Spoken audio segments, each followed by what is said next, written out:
Hello everybody and welcome to a positive match reaction. It feels like absolutely ages since I've sat down here and spoke about a decent performance and a win, but today is that day. Full time at the Valley this afternoon. Charlton Athletic 3, Wycombe Wanderers 1. Yeah, very happy. Very happy with that performance. Michael Appleton's first game at the Valley, his home debut, and we have to say he got it spot on today. In my opinion, his tactics were brilliant. The substitutions that he made in the second half certainly changed the game when we sort of had that period of, where we fell out of the game and Wycombe sort of got their way back into it. I think a pretty decent performance on the whole. First half was very good. Definitely looked the better side and the more threatening and the more imposing in terms of the attacking third. Second half, Wycombe grew back into the game and they imposed themselves on us. And we, at times, I think for quite a lot of the second half, struggled to really cope. And then eventually we killed the game off seemingly out of nowhere when we tried to get back into the game and we get goals down the other end and kill the game off. And yeah, a very decent performance and a pretty good start to Michael Appleton's tenure as Charlton manager. 4 points out of a possible 6. A lot better than last Saturday as well against Stevenage. I felt the performance against Stevenage was just not good enough in my opinion. I'll still stand by that. I did see a few people in the comments of that match reaction, people saying I was being a bit harsh on us, to be honest with you. Even though I would say in the second half of that game we looked a lot better and definitely looked the better team against the Stevenage side that we have to say didn't really threaten us an awful lot. That's not to say that they were a poor side, because I felt that we were just even worse, but we just didn't look like scoring. Whereas today, I think we looked a lot more balanced in a lot more areas of the pitch. There were some shaky moments, particularly in one area, and I don't think it takes 3 guesses for me to tell you what area that was, but we'll get into that a bit later. But yeah, Appleton was brilliant. Appleton was fantastic today. Tactically, he was absolutely superb, got everything spot on. Substitutions changed the game in the second half for sure. And we come away with 3 points against a in-form Wycombe side, whereas us, obviously coming into this game, not in the greatest of form, but going into it, against a side like Wycombe, we knew it was going to be a tough test, but I had a look at their form and our form, and I was sort of just like, it's going to be typical football, really, if we were to go out and get the victory, which is what I predicted us to do, and that's exactly what we've gone and done. I didn't really know what the 11 was going into the game, because it was quite difficult to kind of decipher because of the way the players were listed on the team sheet. Judging by the position of the players that we had put in, I know, as I say, the order was a bit weird. I did think it was a Bob Standard Brexit 4-4-2, to be honest with you, but it did actually turn out to be a 4-3-3. In goal, Harry Isted, no comment. Defence, James Abankwah kept his spot at right back, which I thought was quite interesting, and also Hector and Jones kept their spots as the centre-back partnership, but Terell Thomas came in at left back for the injured Tyreece Campbell. Of course, the club article did say that he has strained his hamstring. I think it was on Thursday, the club article said, and apparently he's going to be out for 3 to 4 weeks, which is a big blow. Dobson, of course, captain. Louie Watson getting his first start in the league. And Tyreece Campbell being played through the middle, which was quite interesting. And the front three, Leaburn on the right-hand side, Blackett-Taylor on the left, and Alfie May through the middle. So I think you can see why I thought it was going to be a 4-4-2. Obviously, Leaburn and May play, and I thought this was going to be the first time we were going to get to see them play through the middle as a partnership. Campbell, obviously, is the winger, could go on the right-hand side, and obviously Blackett-Taylor on the left, and obviously Watson and Dobson through the middle. Of course, the defence unchanged as it is a back four in both formations, but it turned out to be a 4-3-3, and I did think it was quite interesting that we played Leaburn, who is predominantly a striker and plays through the middle, on the right-hand side, and then vice versa with Campbell, a winger, playing through the middle. So I was quite interested by that. I didn't really know whether that was going to work. Watson, I felt, got a deserved start today. I felt Karoy Anderson, while I will back him for coming into the team and doing a pretty decent job on the whole, I felt that his inexperience did start to shine through in recent games, and I felt that it was time to drop him and he can maybe get some more experience coming off the bench and take that a bit of pressure off of his shoulders. And Watson, in the 2 games that I had seen him play prior to this game, he'd actually done quite well, so I was looking forward to seeing that. The fullbacks was a big concern for me going into this. James Abankwah, in my opinion, was quite poor. I think it was very poor, to be honest with you, against Stevenage. But I will cut in some slack because ultimately he's playing out of position and he just come back from international duty. I did actually mention it on the Charlton Chronicles when I was talking with Josh, Nick and Tom. If you haven't checked that out, I'll leave a link to our latest stream in the description. And while you're over there, sub to Josh Wilcox. His vlog today was very good, and you can check out and stay up to date with the Charlton Chronicles that we do. We do weekly streams where we talk about all things Charlton. That's why it's called the Charlton Chronicles.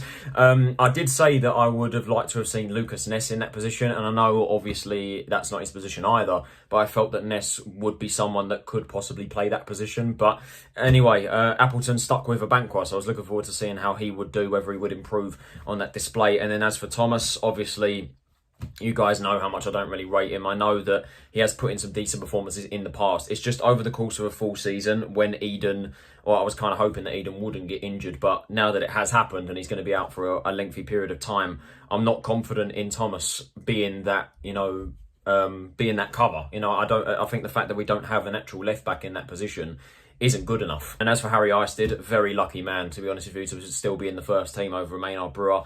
He just hasn't been able to, put in the performances required, to be honest with you, at least with Maynard Brewer. I mean, both of them have had very shaky defences in front of them, but at least Maynard Brewer threw himself about and got saves done, whereas Isted, I could only name you a handful of saves, or even any save. I don't think I could name you any saves that he's made in his Charlton career so far, particularly the one against Stevenage last week, where he barely even tried to make the save, to be honest with you. He didn't make himself big whatsoever. And yeah, I don't know why he's still in the first team, but Appleton stuck with him, so I was kind of interested to see how he would perform today. And as for the bench, of course, Maynard Brewer, Tennai Watson being named on the bench for the first time, Ness, Anderson was on the bench, Campbell, Chuks Aneke and Slobodan Tedic. First half, pretty decent, to be honest with you. We looked a lot more balanced in the attacking area and the midfield area. We looked like we wanted to get the ball and move it about in the middle. We spray passes quite a lot into the middle, but of course, obviously use the wide areas, which is something that we've had an over-reliance on so far this season, and did play quite a few long balls over the top. Alfie May strung offside a few times, but I felt that compared to the Stevenage game, and especially compared to our time under Holden, to be honest with you, we looked far more balanced going forward and through the middle, and looked a lot more comfortable. And we were getting chances away. Wycombe didn't really threaten us for the opening exchanges of the first half, and we had a lot of shots off. Alfie May forced a good save out of Stryjek. I think Blackett-Taylor forced one as well. Leaburn, I think, headed over from a corner. We had a few chances from corners as well that were headed over. And we did eventually take the lead through Leaburn, and a fantastic goal as well. Really well done by Tyreece Campbell. I spoke about how I didn't really know why either of them were in the positions that they were. Personally, I would have swapped them round because I felt Leaburn would be more comfortable through the middle and Campbell more comfortable as a winger. But to be fair to Campbell, he kind of had that... I don't know, he kind of had that freedom to sort of roam about the place. He kind of cut and changed between the middle and the wide area, and I felt at times Wycombe really struggled to cope with him. He used his technicality and pace really well to beat the defender coming out towards the byline, pulls it back across the face of goal to Miles Leaburn, and he drills it across goal. Leaburn's first goal of the League One season, Charlton take the lead, and yeah, like I said, I think a pretty decent display in the first half. Like I said, a lot more balanced in the midfield. We looked like we actually wanted the ball through the middle and wanted to move about the place. I think Campbell helped that a lot from the fact that he had that free roam, and obviously the attack. Like I said, I think ultimately it was just a very balanced looking team. Apart from the defence, and that's the only thing I will criticise for the first half, is that we still look vulnerable at the back, especially from set pieces. And how many free kicks did Wycombe have in that first half? And that was where they were mainly threatening from, to be honest with you. There was one where they put a ball into the box. I think it was actually their first shot, and we just give them a free header. And it was about that close from hitting the post. So we just looked so vulnerable from set pieces, and they hit the bar as well towards the end of the first half. We did just look so vulnerable at the back from set pieces, and of course that is how we ended up conceding our goal in the second half. But first half, going into the break 1-0 up, pretty decent. Like I said, I felt we looked a lot more balanced. We looked like we wanted to move the ball. There were a bit of dry patches where we didn't really look like we wanted to move, and there was a lack of movement again, which is something that we have seen all season. But I think on the whole, it was a pretty decent performance, and we did look the better team. We had the far more threatening opportunities, that's for sure. A lot more shots on target. We're getting forward. They struggled to really deal with our wingers most of the time. Blackett-Taylor and Campbell played well in that area. And then going into the second half, really for the first half an hour, it kind of all fell apart. Wycombe imposed themselves on the game. We struggled to really compete with them, to be honest with you, for that spell. They just got forward constantly. We kept losing the ball. We were too slow. That was the most frustrating thing for me, really. We were just too slow to kind of whether it was taking goal kicks or trying to see passes or move balls about, we were just too slow to deal with it. Compared to the first half, where we were looking to, make those passes, and there were a few times in the first half where it was just that final ball that lacked. We gave the ball away quite a lot towards the final area where we, get the ball in behind, and we can hopefully maybe go through and get a shot away. That was what was lacking in the first half. Just that final ball, which was a little bit frustrating. Whereas in the second half, we struggled to match the second ball. A ball would come towards us, and we would be too slow to react, and Wycombe would be quick. And then every single time, how many balls did they spray in behind us constantly? It was just ridiculous. ridiculous how our defence was constantly getting, dumbfounded by their balls, to be honest with you, particularly our fullbacks. I think that's what we struggled with mostly. Just the balls in behind, and also the centre-backs as well just really struggled. And ultimately, Wycombe did get a goal through a pretty decent strike, we have to say, from Freddie Potts. Ball comes in, it's headed away, comes out to the edge of the box, and Potts hits it first time, and it flies in at the near post as well. I didn't actually realise it flew in at the near post, but yeah, Isted rooted to the spot, potentially unsighted. Could he have done better? I don't know. Could he have dived for that? There's an argument for that at the moment, but obviously not keeping a clean sheet has done him no favours. But Wycombe did take they didn't take the lead, they got the equaliser. But yeah, I felt for quite a lot of the second half we really struggled to compete with them. Like I said, we were slow to react to the second ball, we were slow to get anything going, slow to really move about. And like I said, how many times did Wycombe get in behind past the defenders? There was one in particular where I remember they got forward on the left-hand side. Michael Hector committed rather poorly. They get through, they skin past, I think, Abankwah. They got past Dobson as well. It was I think it was just Jones and Thomas left to deal with, I think, a three-man attack. They play it off to the right-hand side. One of them, the striker, fake shots it past one of our man, has a shot, and I think either it was blocked or Isted maybe got a hand to it, but I think it went out for a corner. But it was just one of those. Like we just really struggled to deal with it defensively. And like I said, set pieces as well. We've conceded far too many goals from set pieces this season, and something needs to change. But I did say that Appleton got it spot on today, particularly with the substitutions. I felt the substitutions really changed the dynamic of the game. Watson was the first sub that come off. He was replaced by Karoy Anderson. What did I think of Watson's performance today? I don't know. He gave the ball away quite a lot in the opening minutes of the first half. I felt we grew into the game, but I felt his set pieces were quite poor. Maybe an average performance is the best way to put it. And also Karoy Anderson as well. I know obviously he got an assist for the third goal today, but again, I didn't think much of him when he came on as well. I think it was kind of similar. He just lost the ball so many times, got dispossessed and out-muscled by their defenders and their midfielders. He just got a bit, I don't know, I just felt he got a little bit bossed, to be honest with you, and I didn't think it was a great cameo. Of course, as I said, did get an assist, but it wasn't a great cameo from him. Chuks Aneke came on in place of Miles Leaburn. I think Leaburn is wasted, to be honest with you, in the right wing position. I thought he played well. I felt he got about, he got a goal. He won headers in the air, but I don't think I really want to see Leaburn play on the right-hand side frequently. I think he is best played through the middle. Chuks Aneke came on, and I think that definitely changed the dynamic of the game for sure. Wycombe were scared of him.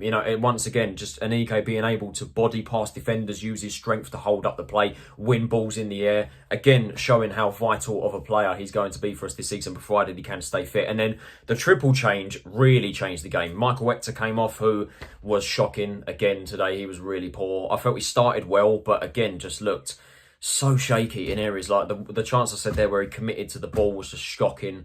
Caught out so many times defensively, was just proved to be a bit inept, to be honest with you. And Lucas Ness come on in his place. Abankwah was subbed off. I felt he looked a lot better today, for sure. Definitely a lot better than the Stevenage game. Did I think he played brilliantly? I'm not sure. I felt he put in some pretty decent challenges today, but I would like to see him play through the middle, because ultimately that is his natural position. But I will give him credit. I felt he did put in a decent shift today at right back. And Tennai Watson came on for his debut, and Tyreece Campbell come off as well, who did get battered today. He took quite a few knocks and went down with cramp at one point, but he did come off and was replaced by Slobodan Tedic. And like I said, the substitutions really changed the game. I felt defensively we looked a lot better when Ness came on, and it was two of the substitutes, the other two in fact, that combined for the second goal. Tennai Watson, with I think his first touch of the ball, got himself down the line, very similar to Campbell's goal, pulls it back across the face of goal, and Tedic, I don't know how he scored this. I honestly don't know, but who really cares? He literally has a swing and a miss. He completely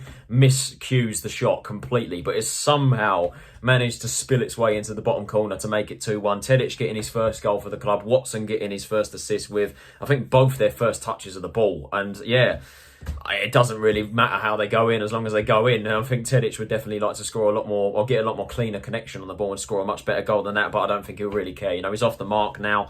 Watson really impressed me when he came on. He really, really impressed me in terms of his attacking quality and also how he defended. Like I said, I felt Watson and Ness, when they came on defensively, we looked a lot better and a lot more secure. And Tedic once again proved he could be a vital asset to this team as well, coming off the bench, a very solid option to have off the bench. Obviously, I would like to see him play a lot more minutes than what he's got when he's come on against Stevenage and today against Wycombe.